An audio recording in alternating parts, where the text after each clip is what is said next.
Los pacientes con esclerosis múltiple tienen deterioro cognitivo y deterioro emocional. Dentro del deterioro emocional, pues numerosas investigaciones empíricas han descubierto que padecen de depresión. De hecho, hay un indicador muy alto, el 60% de los pacientes con esclerosis múltiple padecen depresión. También tienen cierta sintomatología relacionada con la ansiedad, presentan euforia, a la misma vez presentan apatía.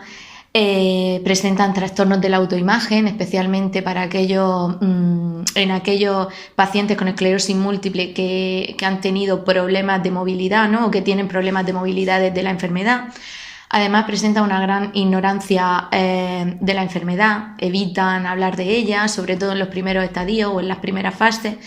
Y todo esto sucede porque ellos tienen que hacer tienen que enterrar su vida pasada, es decir, tienen que hacer un duelo a su vida anterior y tienen que crear una nueva vida, unos nuevos hábitos, unos nuevos estilos de vida con la enfermedad, con la esclerosis múltiple. Además, muchos de ellos sienten depresión porque tienen dependencia física, porque tienen cambios en el estado de ánimo y bueno, como decimos los profesionales, que tras la esclerosis múltiple todo cambia, entonces tienen que adaptarse a la nueva situación y ello siempre conlleva pues principalmente depresión.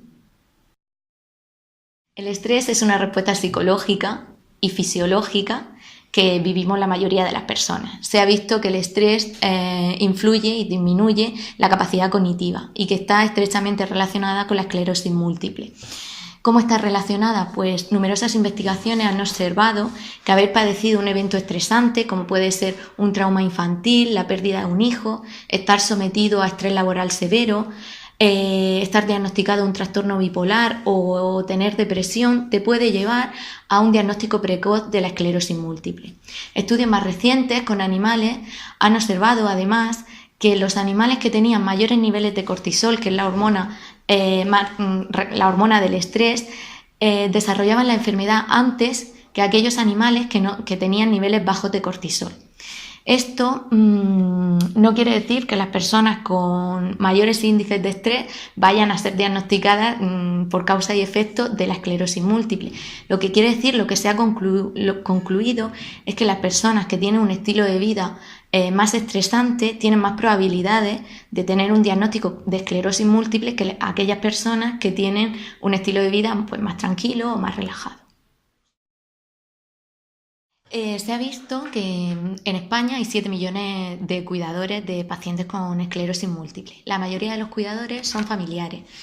La mayoría de los cuidadores, además de ser familiares, pues suelen ser o la mujer o el marido del paciente o los padres, ¿no?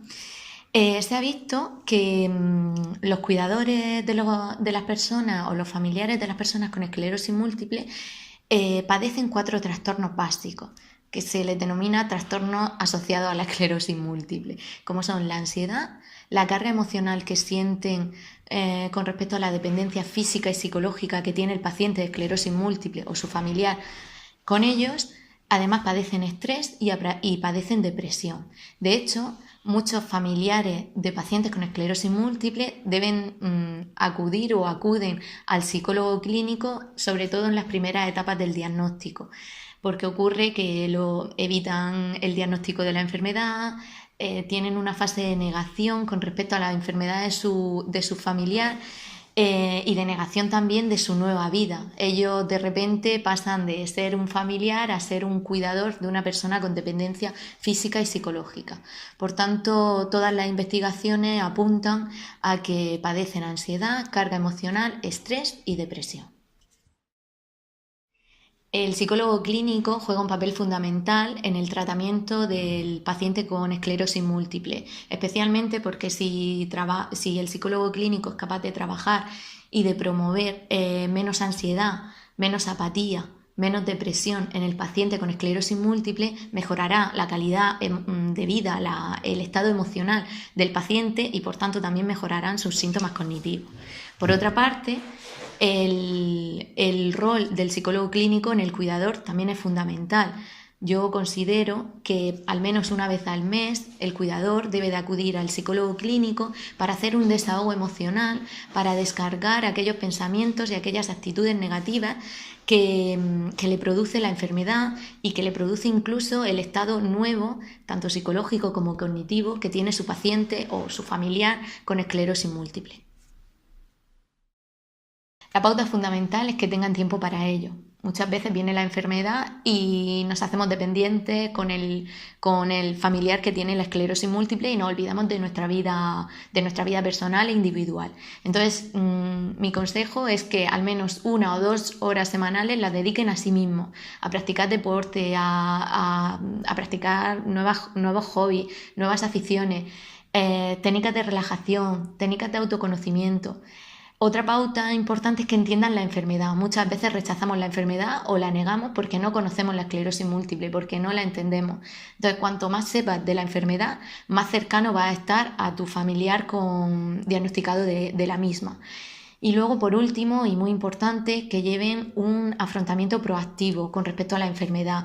Nada de centrarnos en el problema, no centrarnos, nos limita mucho centrarnos en la enfermedad y hay que centrarse más en las soluciones. ¿Qué podemos hacer ahora con la enfermedad? ¿Qué estilo de vida podemos adaptar tanto para el paciente como para ti mismo como familiar?